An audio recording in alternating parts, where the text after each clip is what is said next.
तो संविधान ही वैसा बना हुआ है ना।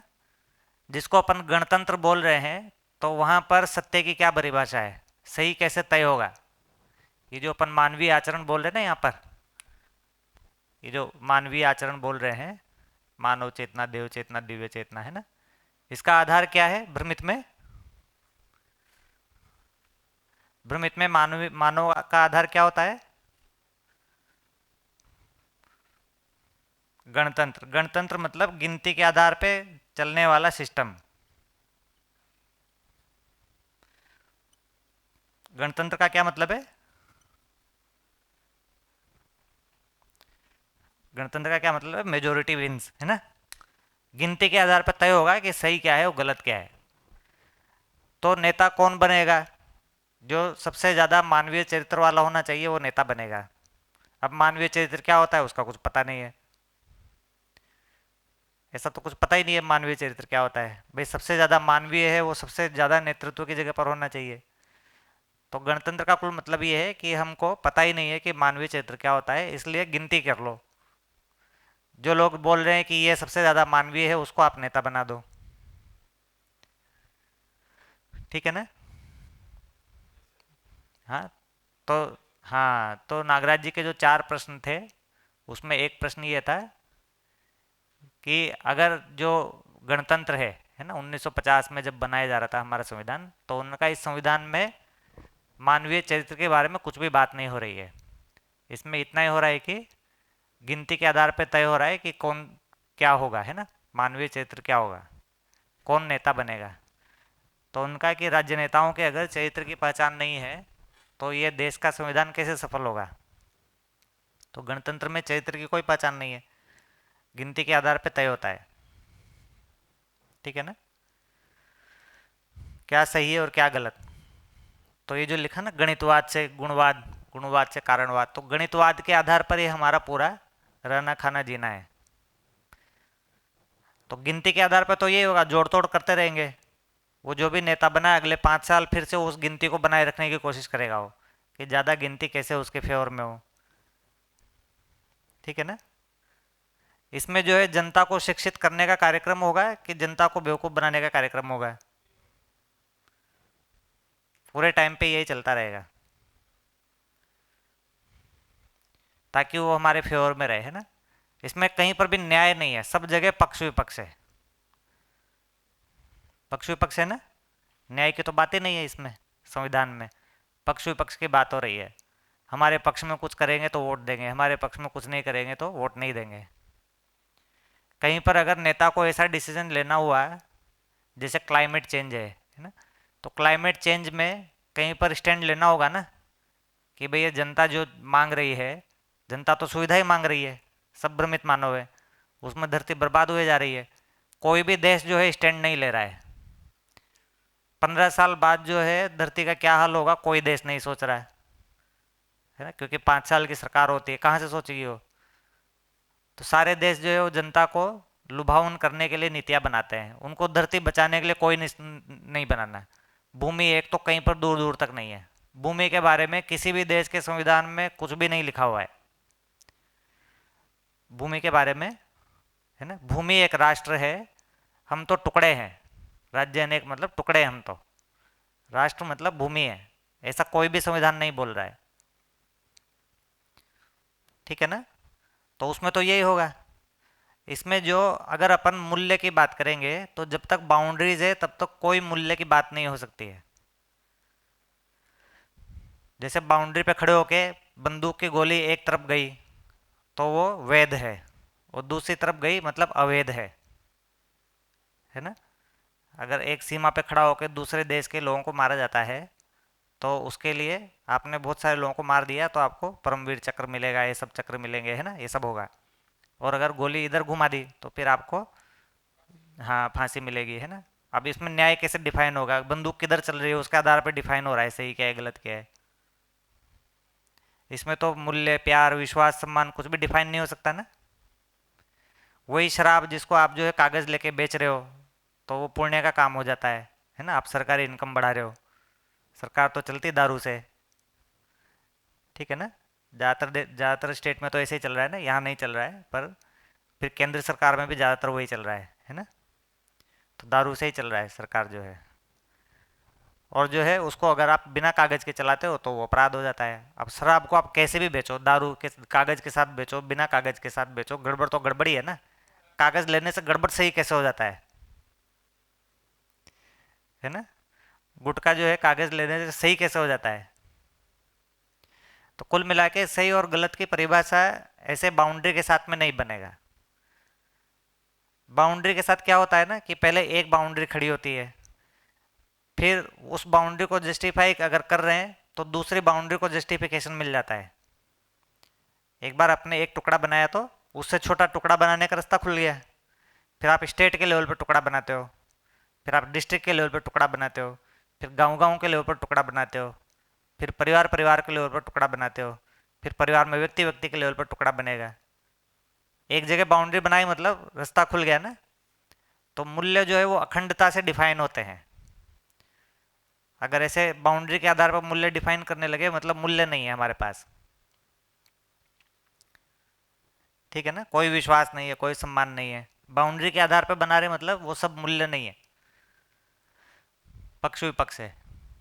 तो मानव के नियम जो है वो ये है, भूमि एक राज्य अनेक, ये मानव का नियम है। अभी हम जिसको नेशनलिज्म बोलते हैं वो सबसे बड़ा प्रियत लाभ है। जिसको भी हम देश प्रेम बोलते हैं सबसे बड़ा प्रियत लाभ है, क्योंकि उसके सामने सारे मूल्य फैले। हम जब जो है धरती को एक राष्ट्र मानते हैं वो असली देश प्रेम है। ये जो नेशनलिज्म वाला देश प्रेम है उसकी वजह से धरती डूबने जा रही है, उसकी वजह से पूरी मानव जाति डूबने जा रही है। हर देश जो है धरती का शोषण करने में लगा हुआ है बुरी तरह से, उसको फर्क ही नहीं है ना। कितनी भी जहरीली गैसें निकालो, कोई एक देश दूसरे देश को रोक ही नहीं सकता है। सबको लग रहा है हम भी आगे बढ़ेंगे, हम भी आगे बढ़ेंगे, नहीं रोक सकता ना। उधर चाइना जो है वो कबाड़ा किए बैठा है ना। इंडिया वाले भी कुछ पीछे नहीं है। 2015-16 में हम 600 बिलियन टन के करीब कोयला निकालते थे, 2015-16 में, है ना। अभी 8-9 साल में हम 1000 बिलियन टन कोयले पे पहुंच गए हैं। जबकि 2015-16 में एक इमरजेंसी रिपोर्ट आई थी क्लाइमेट चेंज के ऊपर, उसको 4.5 नाम दिया है ना। हर साल नहीं पर ऐसे आईपीसीसी जो है, international panel for climate control, तो 1992 के आसपास उन्होंने पहला निकाला था कि भाई जो है ये मानवकृत चीज़ों की वजह से, हम लोग पहली बार रिकॉग्नाइज़ किया था कि मानवकृत चीज़ों की वजह से धरती का टेम्परेचर बढ़ रहा है, पर इसको कुछ खास वैल्यू नहीं दिया उसको। फिर जो है दूसरा निकाला, तीसरा निकाला, फिर 2014-15 के आसपास चौथा निकाला था। फिर 2015-16 के आसपास एक बड़ी घटना हुई।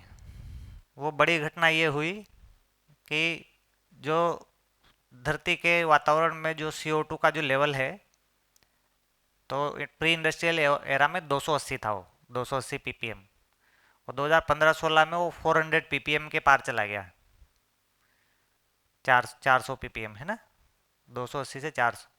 तो ये 400 जो है बड़ा क्रिटिकल मापदंड है ना। 400 ppm मतलब जो मानव जाति आई थी उसके पहले का ppm है ये। मतलब ये 25-30 लाख साल पहले का ppm है ना। मानव जाति आई नहीं थी तब, एकदम क्रिटिकल चीज़ है। हम लोग धरती पर इतना CO2 डाल चुके हैं जितना 60 लाख साल पहले था, है ना। तो उसको एक इमरजेंसी रिपोर्ट निकाला 4.5 करके, क्योंकि पांचवा निकालने में टाइम था तो उन्होंने इमरजेंसी के तौर पर निकाला। इसलिए 2016 जो है धरती के इतिहास में सबसे गर्म ईयर था उस समय पे। तो 2016 के बाद में अभी 2023 में फिर से वही गड़बड़ हुआ है ना। उसके बाद क्या है, वो एक सूरज का साइकिल होता है, तो सूरज का साइकिल होता है तो 4-5 साल के लिए नीचे चला गया टेम्परेचर वापस, तो दब गया बात। फिर अब वापस से पिछले साल वो सूरज वाला साइकिल गर्म वाला आया, और इस बीच में बहुत सारा CO2 तो इकट्ठा हो ही गया। तो इसलिए 2023 जो है बहुत ही बड़ा तबाही वाला रहा। देखा होगा ना आप लोगों ने, पूरा उधर वो हिमाचल बह गया, पूरा उधर वो सिक्किम बह गया, ऐसा।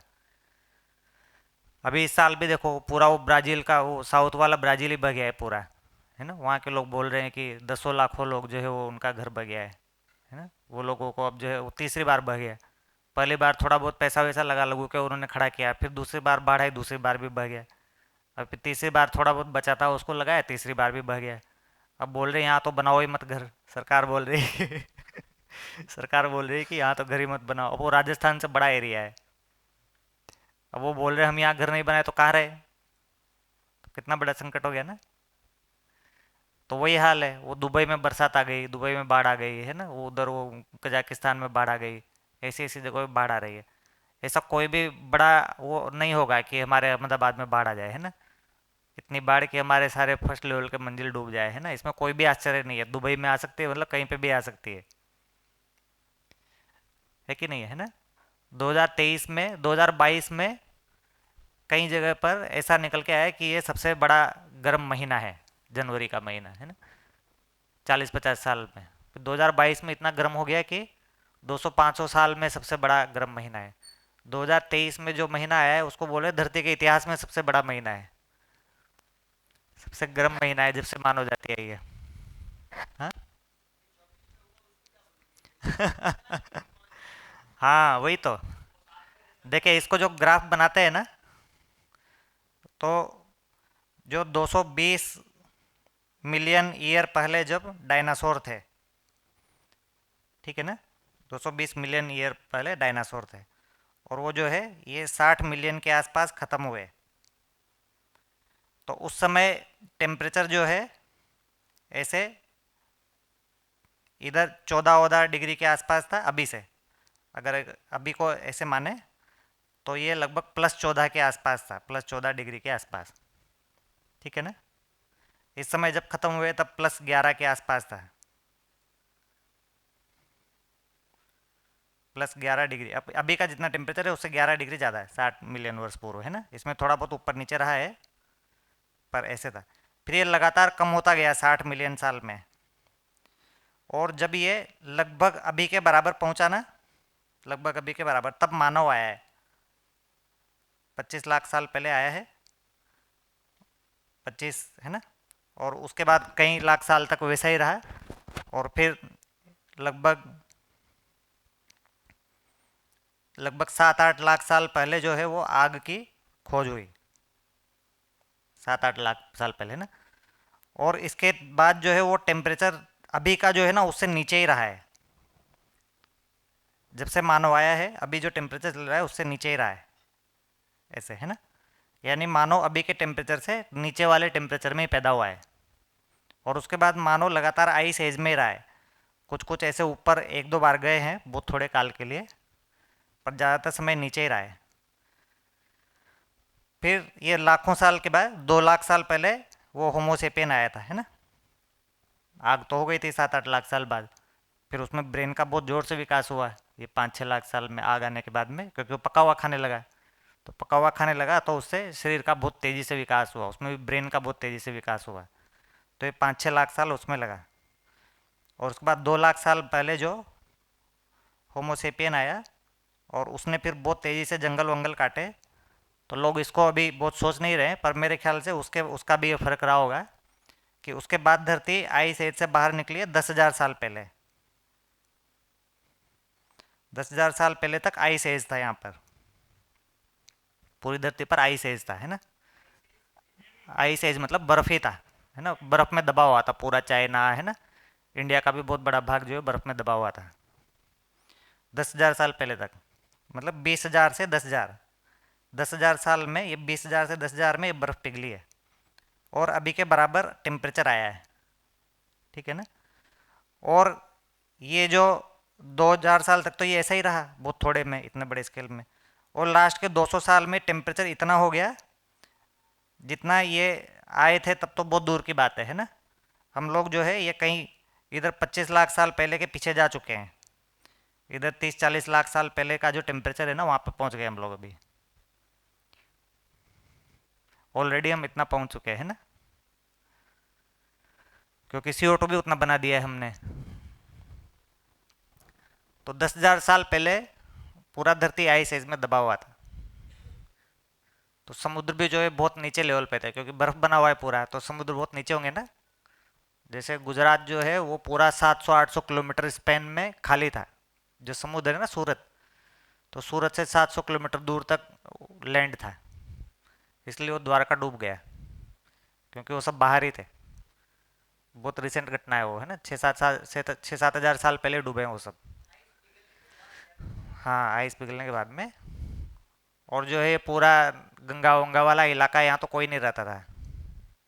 जितने भी पत्थर वाले काल के आदमी थे वो सब इधर ही रहते थे, राजस्थान में, गुजरात में, क्योंकि वहाँ तो पत्थर ही नहीं है।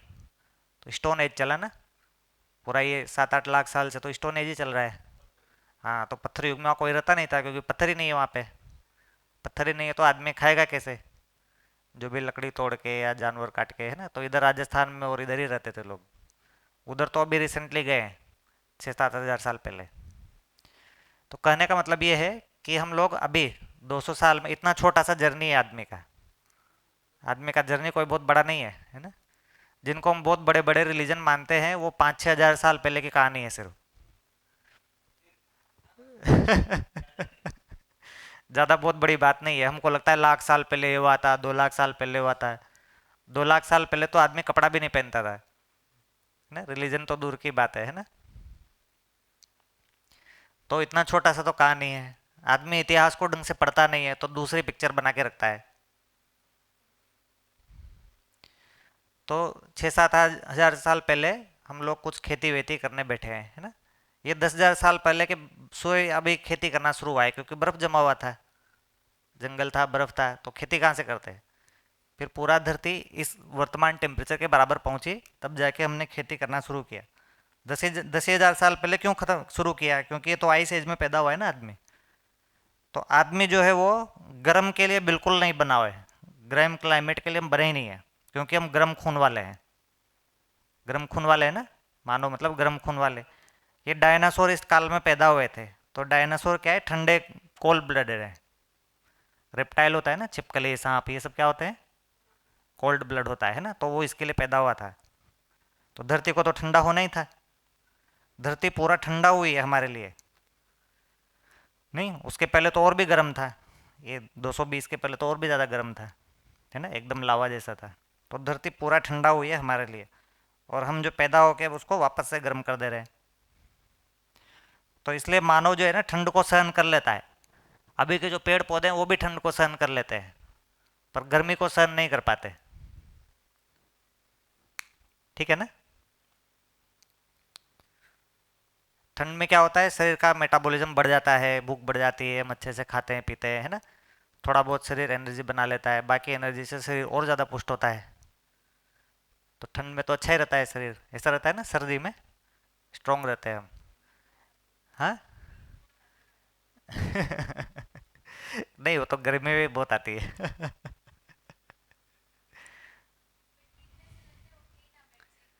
हाँ।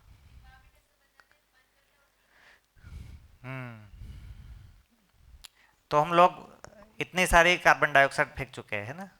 तो ये सब के बारे में कोई भी सोच नहीं रहा है, कोई देश नहीं सोच रहा है, कोई देश जिम्मेदारी नहीं ले रहा है, क्योंकि वो, है ना, हमारा विकास रुक जाएगा, ऐसा सोच रहे हैं। आज ही हमारा विकल्प के ग्रुप में प्रशांत आचार्य का 32 मिनट का वीडियो मैंने रखा है ग्लोबल वार्मिंग के बारे में। पूरी तरह सुन लो तो ग्लोबल वार्मिंग क्या है, वो युवान ही है, सभी चिंता भी की है, पर सॉल्यूशन क्या है वो भी बताया है। विद्या के रूप में नहीं बताया, पर वो ही बताया है। और भैया ने जो मेरे आगे आने से पहले जो बताया होगा, वो ही एक ही बात है दोनों दोनों में। एक बात ये है, और दूसरी अमेजोन को जो जंगल में आग लगती है, वो मानव सर्जित है कि प्रकृति सर्जित है, मुझे मालूम नहीं है, इसलिए मैंने। और वो उनके हिसाब से क्या होता है, बहुत बड़ी लगी है, कम तो नहीं है। अभी पिछले साल ही कनाडा में इतने बड़े लेवल पर आग लगी थी, उसमें लगभग 1 लाख स्क्वायर किलोमीटर का एरिया जल गया था। हमारे इंडिया का एरिया 3 लाख स्क्वायर किलोमीटर है ना। 1/3 इंडिया के बराबर जल गया था पिछले साल, इतने बड़े लेवल पर। ठीक है ना, उधर ब्रिटिश कोलंबिया उस साइड के पूरे पूरे स्टेट खाली किए थे। तो ये सब चीज़ें हो रही है। तो ग्लोबल वार्मिंग का सॉल्यूशन, ये भूमि एक राज्य अनेक से कम में नहीं है। जब तक ये राज्य ऐसे टुकड़े टुकड़े रहेंगे, है ना, तब तक तो ये अपने देश को आगे बढ़ाना है, अपने देश को आगे बढ़ाना है, ऐसे करते रहेंगे, है ना। तब तक चाइना इंडिया आपस में compete करते रहेंगे, फिर यूएस सबका बाप बना रहेगा, है ना। तो ये सब ऐसे ही करते रहेंगे, नहीं। तो ये चीज़ मानव जाति के जीने के लिए ये नियम है ना। दूसरा नियम क्या बनेगा?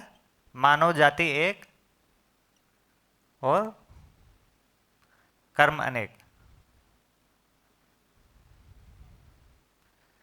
तो मानव जाति के लिए जो दूसरा जीने का नियम जो बनेगा, वो बनेगा कि मानव जाति एक है।